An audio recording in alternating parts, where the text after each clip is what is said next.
Good morning. How's everybody? I was cold last night. I don't know about you.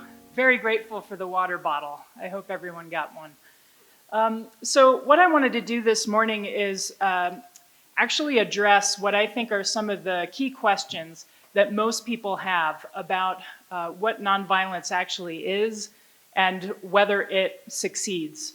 I'll mention that when I first became involved in researching nonviolent resistance, in particular, I was very skeptical about it. In fact, the reason I began to research it is because I had really important unanswered questions about whether people who promoted nonviolence were promoting wishful thinking or whether they were promoting a really naive and dangerous idea. My main reservations were that nonviolent resistance doesn't work when the opponent wants to use violence against people. So there were a lot of key questions that I had, and what I'm going to do today is just talk about a few key empirical or research findings that can equip people who want to address those key concerns. So nonviolence, the definition I like is the one that refers to it as the use of peaceful means or nonviolent methods to bring about political or social change. And the idea is that it's a method of conflict, really, a method of trying to achieve change, but without hurting anybody. So many people have theorized about nonviolence. Certainly, many of you will be familiar with Gandhi's conception of ahimsa, or nonviolence as a truth force. Martin Luther King Jr. laid out 6 principles of nonviolence. And Barbara Deming referred to nonviolence as having 2 hands, one hand that is pushing back against oppression and violence and injustice, and the other that is welcoming people in to a constructive conversation about how we can resolve our conflicts without harming each other. I'm going to refer to nonviolent action in a strategic way, which is the idea that nonviolent action can actually help people get what they want without having to hurt other people, even when their goals are fairly extreme. And I'm going to refer to it in a way that deals more with the political dimensions of it and why it can succeed and when it succeeds by building power from below. So as I mentioned, I was a skeptic about whether nonviolent resistance could ever be effective, particularly in opposing major injustices, very violent opponents, whether it could be successful in the context of authoritarianism, where there was very little space for civil society to organize, and where people were lacking in capacity to engage in coordinated action over time. So to kind of deal with this skepticism, I started collecting data with a couple of colleagues over the past 12 or so years. And these data that I'm showing here are actually referring to large-scale conflicts where people are actually trying to achieve territorial independence from a colonial power or through self-determination, or they are trying to overthrow a government. Now, most of the lessons that I'm going to bring up in this talk apply to many other types of campaigns, those that are trying to fight armed groups that are non-state actors, corporations that are engaging in abuse and corruption, and many other different types of conflicts. But I wanted to show you these striking data because what it shows is actually that in terms of which types of conflicts we've been seeing over the past 118 years, we can see that violent campaigns, the red bars here, have started to decline in their frequency over time, whereas nonviolent resistance campaigns have begun to increase in their frequency. And in fact, now more people use nonviolent resistance than at any point in recorded human history.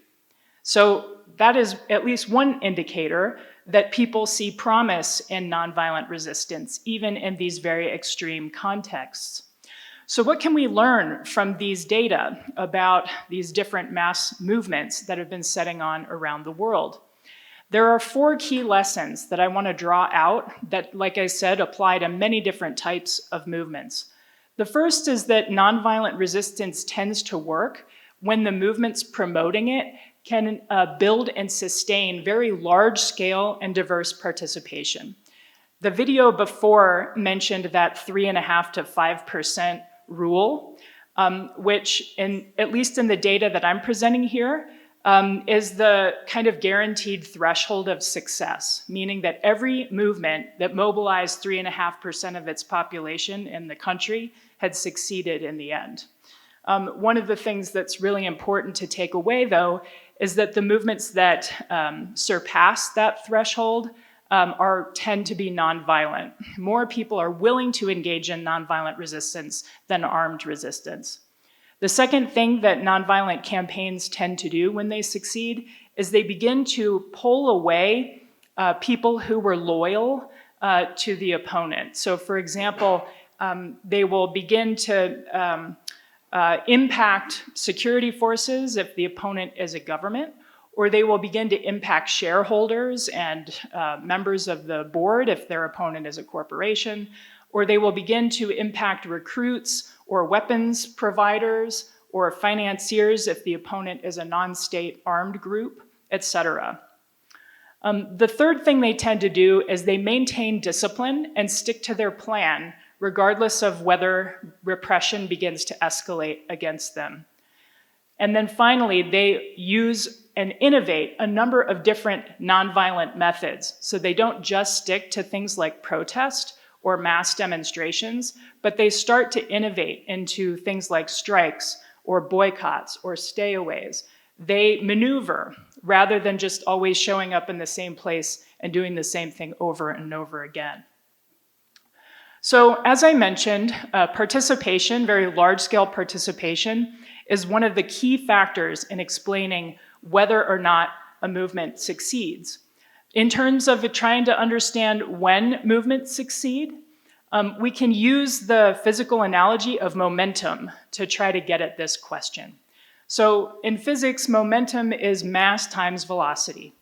And if you think about a movement as having mass participation, and you think about the sequence of events or the concentration of different nonviolent techniques in time, that might be an analogy for velocity. So if you multiply those, you get movement momentum. And in fact, research that I've done recently has shown that movement momentum is one of the most powerful predictors of whether a movement succeeds in time. So the more people and the more rapid the events become, the more likely a movement is to succeed on any given day of the week. So why does mass participation matter so much? Part of the reason it matters is because of that second key factor, those loyalty shifts in people that have supported the opponent. So this is an interesting and useful tool called the Spectrum of Allies that a group called 360.org has developed as a training tool. And what they are talking about here is that as movements are trying to build their base of participants and supporters, it's usually a good idea to not start by focusing on the active opposition and trying to pull them toward the movement, but rather to focus on people who are passive allies. So people who maybe sympathize with the movement, but aren't actively involved yet. And so bringing them to become active allies can be a smaller task than trying to focus on swaying neutrals or swaying people who are passive opponents. But one of the key kind of strategies that many movements have used is actually to try to just push active opponents into passive opponents or push passive opponents into neutral so that they aren't starting to sort of stand in the way of the movement's progress.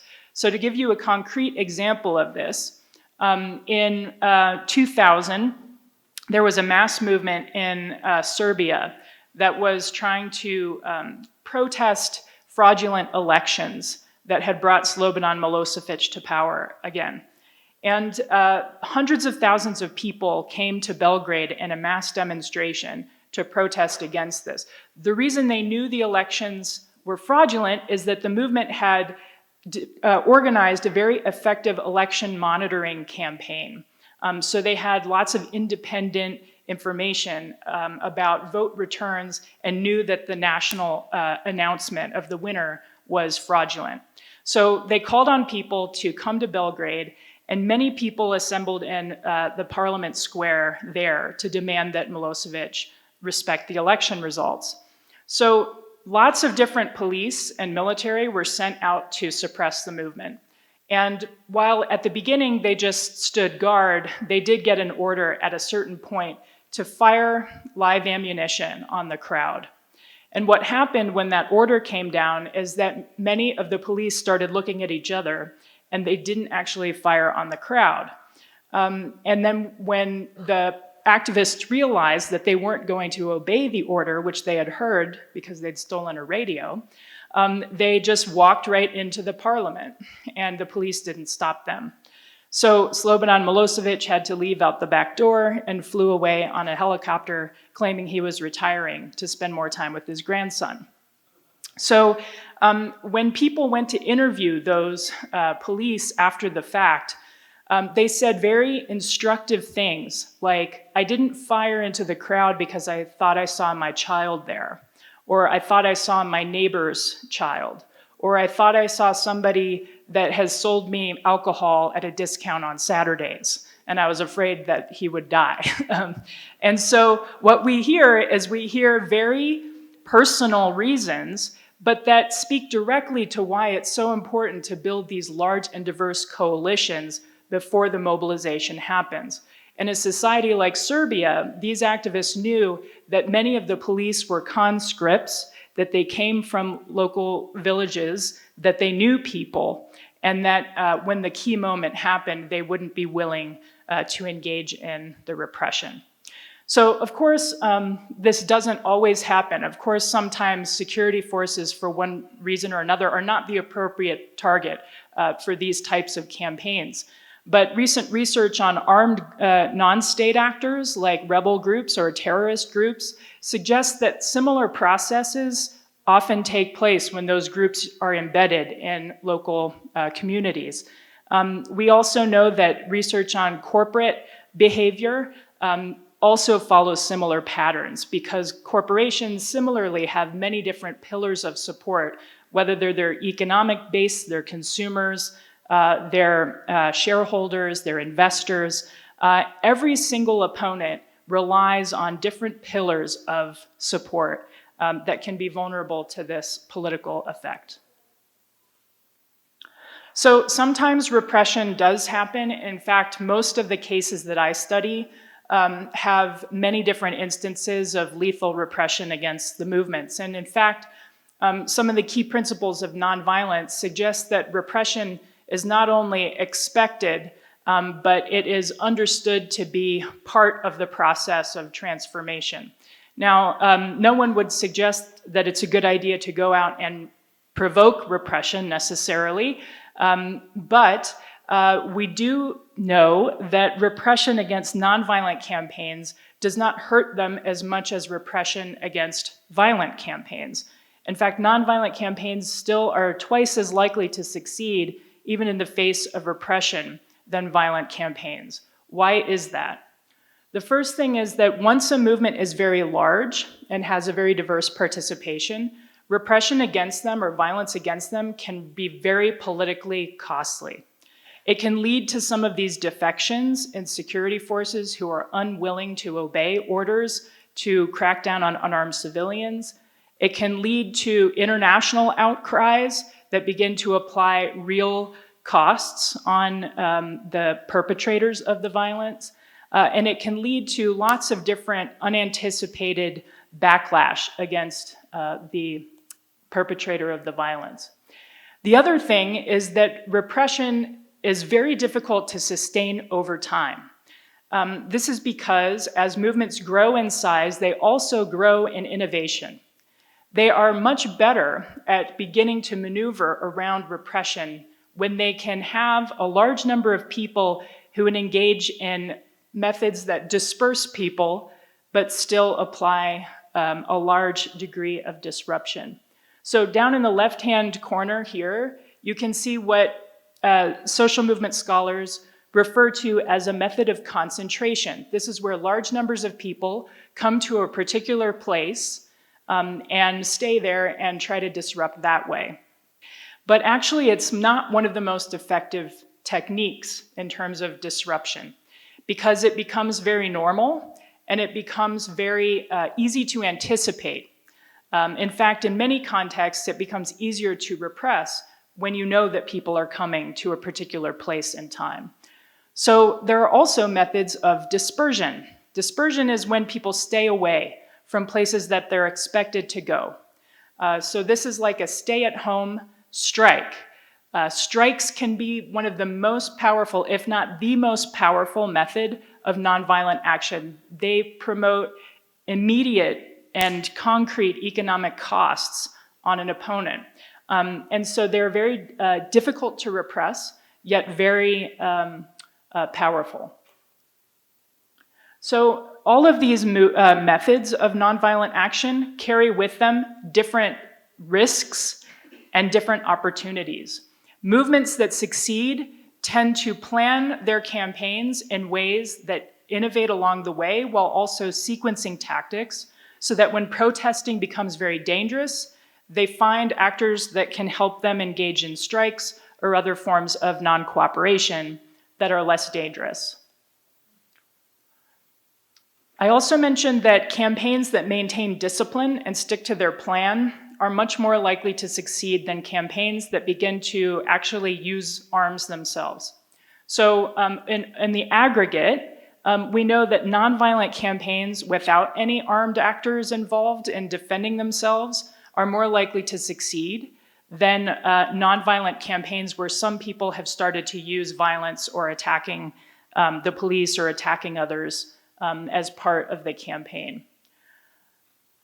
Now, these are the success rates of nonviolent and violent campaigns of a maximalist nature over the past few decades. And what you can see here is that armed resistance has declined significantly in its effectiveness over time. Nonviolent resistance has been strikingly effective in the past 3 decades, but has in this current decade seen a decline in absolute terms. So what I want to do is talk a little bit about what we think is going on with some of these more recent movements, because it's very instructive for how to proceed. The first issue is with regard to trends in mass participation. So as I mentioned, we live in a time where there are more mass movements setting on around the world than in any time in recorded human history. However, they are actually, on average, smaller than campaigns in previous decades. Here you can see the average campaign size per proportion of the population. Recall that 3.5% rule. Here you can see that the average nonviolent campaign is falling far below that rate of success. The second trend is with regard to nonviolent discipline. This is the question of whether movements are able to remain nonviolent even as things become more dangerous, or whether they start to get in disarray and have some people within the movement begin to attack others with arms. And we know that in the current decade, it's just about half of the movements that are able to stick to nonviolent discipline, and the other half is not. The third issue is with regard to resilience to repression. Now, I think what has happened in the past decade is that different opponents have learned that nonviolent resistance is very powerful and threatening to them. And so they have innovated new techniques other than just using blunt force to repress these movements. One of the first things that they do is with regard to rhetoric and propaganda. They tend to blame the movements for different outbreaks of violence.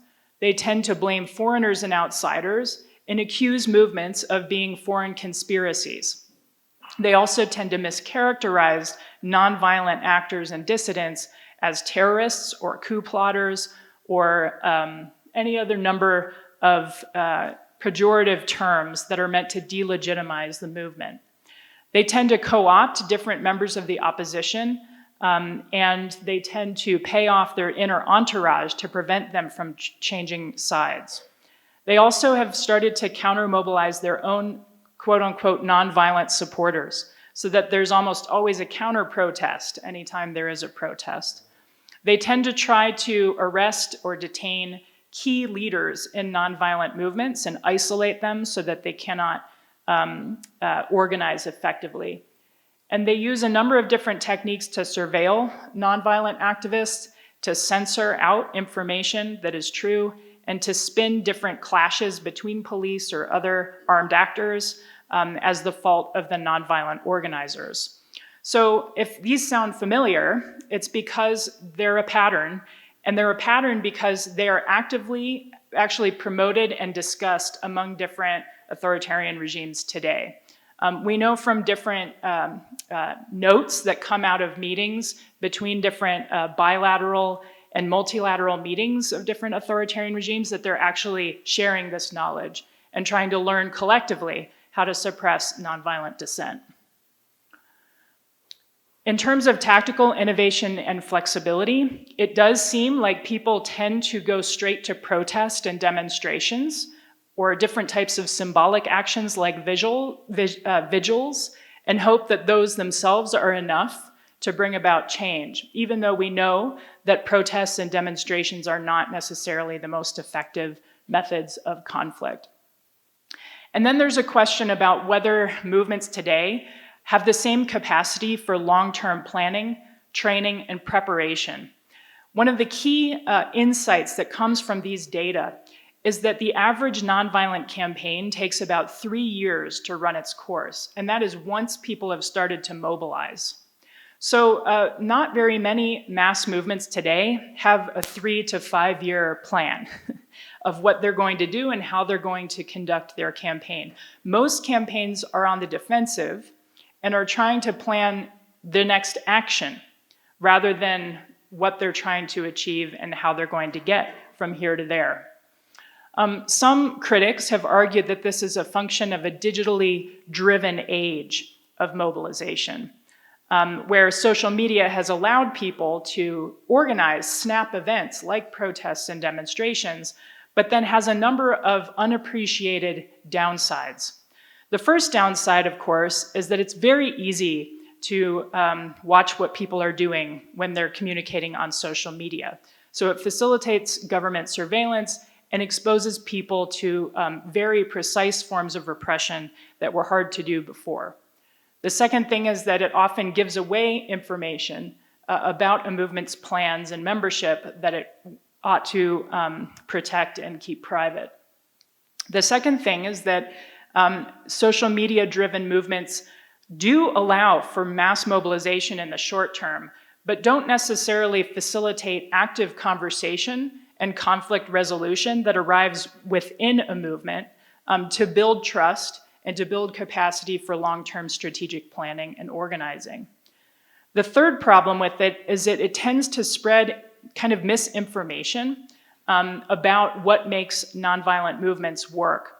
So for example, if you're just watching the tail end of a mass movement and you see hundreds of thousands or millions of people coming to the streets and they stay there for 9 days and then the governor resigns, as happened in Puerto Rico recently, you might take the lesson that all we need to do is go out in the streets and stay there for 9 days and we'll win.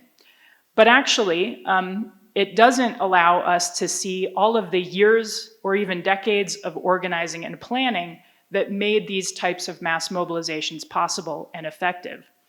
And then finally, covering movements using social media can actually exacerbate fear, which can demobilize people, especially when reports of repression or abuse are exaggerated, or even when they are true, but the information is intentionally spread by the regime to scare people. And so social media allows for that scary information to move quickly through the population and might make people less likely to participate.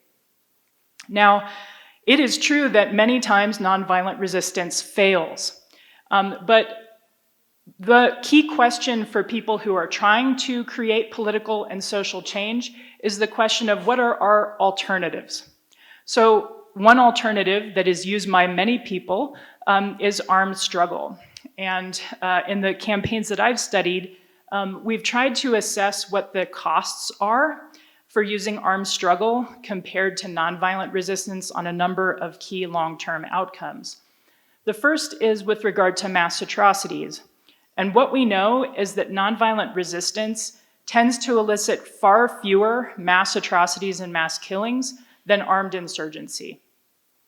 The second thing is that nonviolent resistance is much more likely to lead to the consolidation of democratic systems of government, or more relatively democratic systems, whereas armed campaigns almost always are followed by authoritarian regimes. The third thing is that nonviolent resistance is much less likely, when it succeeds, to lead to civil war, whereas most armed campaigns that succeed will experience a civil war within a decade again. So there's also a finding with regard to poverty that a scholar named Judith Stoddard found, which is that campaigns that use nonviolent resistance are much less likely to lead to cycles of poverty that then interact with corruption and civil violence later. So if we return to these 4 key lessons from the nonviolent campaigns that have succeeded, we can recall that one of the key factors is building large, sustained participation and planning events to build momentum over time. The second thing is to remember that the key to participation is that it builds enough political power that the movements can begin to pull the pillars of support away from the status quo. The third thing is that they tend to be prepared and trained to maintain discipline, even when violence begins against the movement. And the final thing is that they tend to wield and maneuver using very innovative techniques, rather than just sticking to a single type of method like protest. So what is needed? The first thing is more learning about what makes nonviolent resistance work and what makes it fail. As I mentioned, most of the research that's been done on this topic usually looks at the states as the key opponents, even though many movements around the world exist for many different reasons. And so there are people who are collecting more data on different types of movements against different types of opponents, and we'll be able to know more in the future about these dynamics and when they apply. But we still have some really important key lessons that can translate easily into many contexts at this stage. The second key insight is to keep track of strategy and to build strategy before planning tactics. And this is something that many movements have trouble with because it requires capacity. It requires the ability to build legitimacy as leaders of a movement.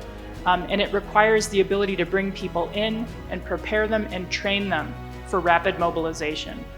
And then finally, I mentioned that many different opponents of nonviolent resistance have been sharing among one another information about how to suppress them.